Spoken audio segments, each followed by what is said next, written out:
क्या आप जानते हैं केंद्र व राज्य सरकार के कर्मचारियों को पेंशन मिलने की प्रक्रिया कब शुरू हुई और कैसे हुई? तो चलिए आज हम बताते हैं इसकी पूरी जानकारी। दरअसल 1982 से पहले भारत में सरकारी कर्मचारियों को पेंशन नहीं मिलती थी।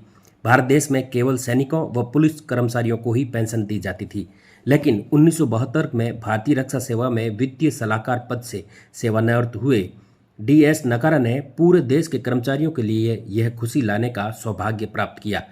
DS नकारा ने 1972 से 1982 तक 10 साल कोर्ट में जंग लड़ी और आखिरकार 17 दिसंबर 1982 को सुप्रीम कोर्ट की 5 सदस्यीय CJYV चंद्रचूड़ ने अपने निर्णय में भारत के समस्त केंद्रीय व राज्य कर्मचारियों को पेंशन देने का फैसला किया। इसी दिन की तर्ज पर 17 दिसंबर को हर वर्ष पेंशनर दिवस मनाया जाता है। लेकिन अब फिर से पेंशनर्स सड़कों पर उतरने को आमादा है, क्योंकि पेंशनर्स का कहना है कि वित्त मंत्रालय द्वारा पेंशनर्स के विरुद्ध वैधता अधिनियम 2025 लाया गया है। यदि यह अधिनियम लागू होता है तो केंद्रीय वेतन आयोग के कार्यकाल से पहले के पेंशनर्स वेतन आयोग की सिफारिश से लाभ से वंचित हो जाएंगे। मौजूदा पेंशन भोगियों को इस कठिन समय में पेंशन वृद्धि का लाभ न मिलने के कारण भारी नुकसान उठाना पड़ेगा। इसको लेकर जालौर में पेंशनर्स ने जिला कलेक्टर को ज्ञापन भी सौंपा है। 17 दिसंबर 1982 सुप्रीम कोर्ट के आदेश अनुसार DS नकारे करके एक रिटायर्ड लेखा अधिकारी थे जो कोर्ट में गए। 10 साल वो केस लड़ा उन्होंने। उसके बाद में सुप्रीम कोर्ट ने कहा पेंशन प्रत्येक एम्प्लॉयज का, चाहे स्टेट का हो चाहे केंद्र का हो, उसका अधिकार है। उसको बंद नहीं किया जा सकता, रोका नहीं जा सकता, उसका संवैधानिक अधिकार है। उसके जीवन यापन के लिए 7 साल की सेवा के बाद में ये अनिवार्य है।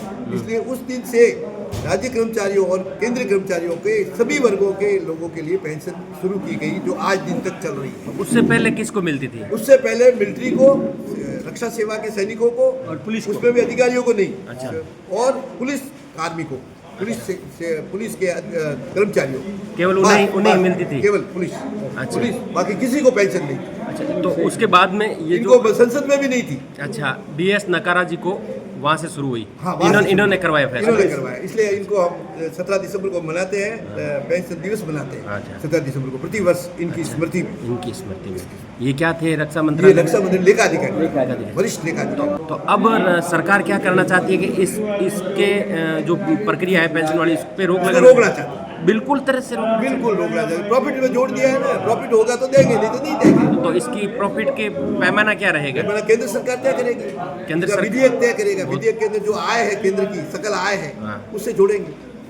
अच्छा, ये कानून तो यही कह रहा है। इसमें तो फिर जो बुजुर्ग लोग हैं, जिनकी संतानें नहीं है, हाँ। और जिनकी पेंशन इस तरह से अगर केंद्र सरकार उस समय घाटे में आ जाती है, हाँ। तो उसका संरक्षण कौन करेगा? कोई नहीं करने वाला। केंद्र सरकार ही तो कर रही है सब कुछ। जो कुछ कर रही है वो केंद्र सरकार ही कर रही है। तो अब केंद्र सरकार ही जब उस अधिनियम के अनुसार बंद कर देगी तो स्वतः ही हम बैक डोर पे आ जाएंगे। हमारी हालत खराब होगी, चिंताजनक होगी, और बुजुर्गों के साथ गंभीर।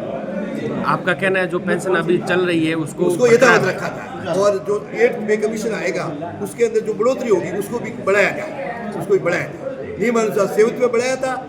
आज दिन तक वेतन आयोग आए हैं, 7 आए हैं। 8वें में भी 7 की तरह 8वें में भी बढ़ाई जाए। यही हमारा दिन। आपका मतलब ये है कि सामाजिक सुरक्षा के लिहाज से पेंशन बेहद जरूरी है? बेहद जरूरी। नहीं तो जीवन यापन कैसे करें? जीवन यापन रुक जाए। तो जो राज्य सरकारों ने बंद कर रखी है 2002 के बाद के, इसको भी शुरू किया जाए। आपकी डिमांड है कि उनको शुरू किया जाए? बिल्कुल। कोई किसी प्रकार की पेंशन बंद नहीं की जाए। सामाजिक सरोकार है, ये जीवन निर्वाह के लिए है सर।